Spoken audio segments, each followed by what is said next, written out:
কই গো, বাজার নিয়ে এসেছি, নিয়ে যাও।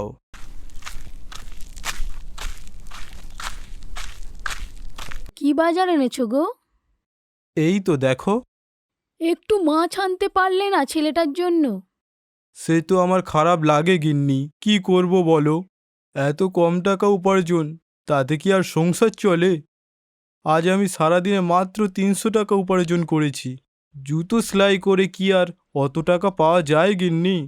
ঠাকুর আমাদের দিকে যেদিন মুখ তুলে তাকাবে, সেই দিন আমরা ভালো খাবার খেতে পারবো গিন্নি।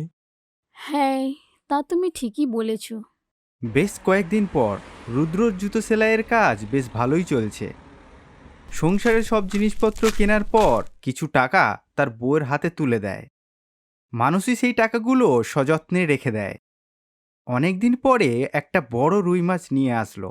তা দেখে মানুষই খুব খুশিই হয়েছিল।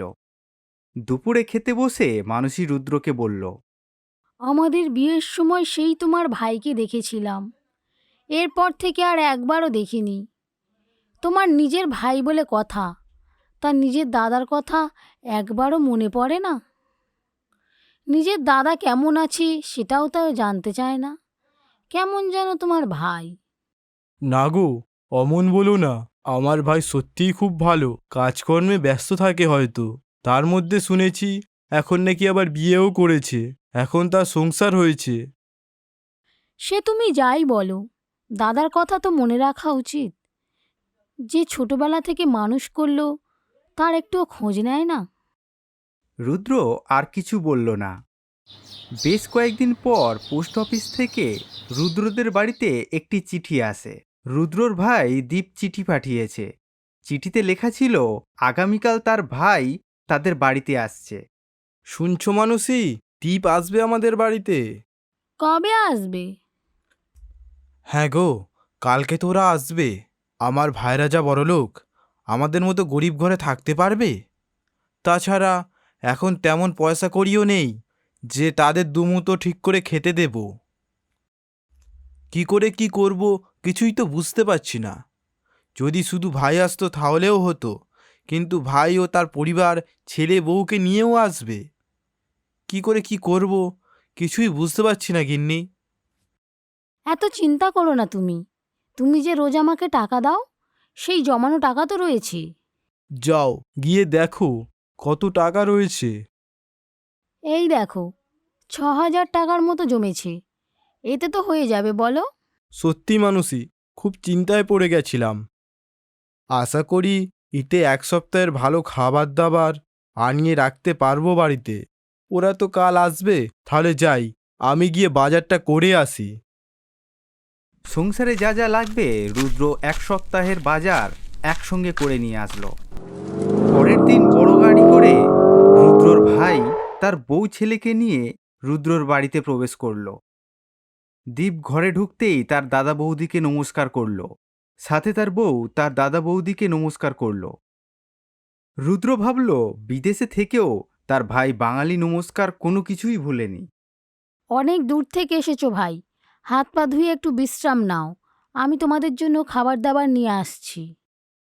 রুদ্রর ভাইরা সকালবেলায় তাদের বাড়িতে এসেছে, তাই মানুষই সকালের জলখাবারে লুচি আর আলুর দম করেছিল। তোমার দাদার ঘরের অবস্থা একদম খারাপ। কি কাজ করে তোমার দাদা? দীপ কিছু বলতে যাবে তখনই মানুষই ওদের জন্য জলখাবার নিয়ে আসলো। খেয়ে নাও তাড়াতাড়ি। এমনি করেই এক সপ্তাহ কেটে গেল। ভাইদের জন্য যা খাবার এনেছিল সবই ফুরিয়ে গেছে। মানুষই বলল, ভেবেছিলাম তোমার ভাই 1 সপ্তাহ থেকে চলে যাবে, কিন্তু আজকের দিন পেরোলে আর খাওয়ানোর মতো কিছুই তো রইল না। কিন্তু আমি তো আর ওদের চলে যেতে বলতে পারি না। ওদের সব কথা লিসা শুনে নিয়েছিল। সাথে সাথে লিসা সব কথা দীপকে বলল। ছি ছি, আমি কেমন ভাই দাদার? আমার তো এটা আগে ভাবা উচিত ছিল।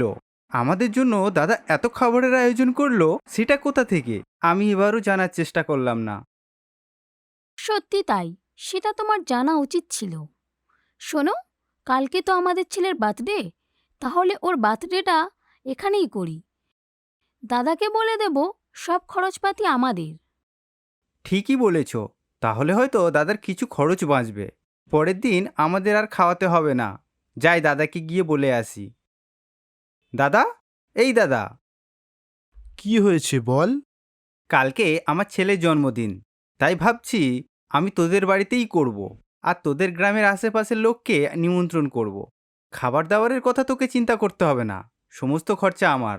শুধু তুই আমাকে তোদের গ্রামের আশেপাশের লোকজনদের বাড়িতে নিয়ে চ, তাদের নিমন্ত্রণ করব। রুদ্র তার ভাইকে নিয়ে পাড়ার অনেক বাড়িতে গিয়েছে নিমন্ত্রণ করতে। সন্ধ্যাবেলায় দীপ রুদ্রকে নিয়ে বাজারে গিয়েছে জন্মদিনের যত জিনিসপত্র লাগবে সমস্ত জিনিসপত্র কিনতে। পরের দিন সকালবেলা জন্মদিনের রান্নাবান্নার আয়োজন শুরু হয়ে গেল। বিশাল বড় করে দিন পালন করা হবে। ওইদিকে মানসী খুব চিন্তায় পড়ে গেল। মানসী রুদ্রকে বলল, শোনো, তোমার ভাইয়ের ছেলেকে তো কিছু দিতে হবে। সে কিছু একটা দিলেই হবে। এইবার তো ভালো কিছু না দিলেও তো নয়। তোমার ভাই অত বড় লোক, ভালো দামি কিছু কিনতেও তো অনেক টাকার ব্যাপার। কোথায় পাবো টাকা? সেটাই তো ভাবছি কি করা যায়। আজকে তোমার ভাইয়ের ছেলের জন্মদিন বলে সব ম্যানেজ হয়ে গেল। কালকের দিনটাই বা কী করে কাটাবো? হাতে যে একটাও পয়সা নেই। কি হবে গো এবার? তোমার যে একজোড়া কানের সোনার রয়েছে না, ওই দুটো দেবে।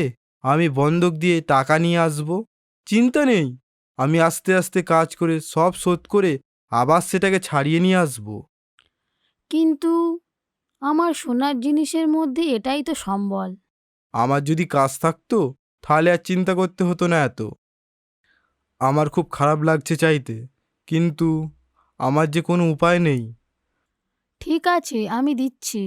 ওদের সব কথা দীপা আর লিসা শুনে নিয়েছিল।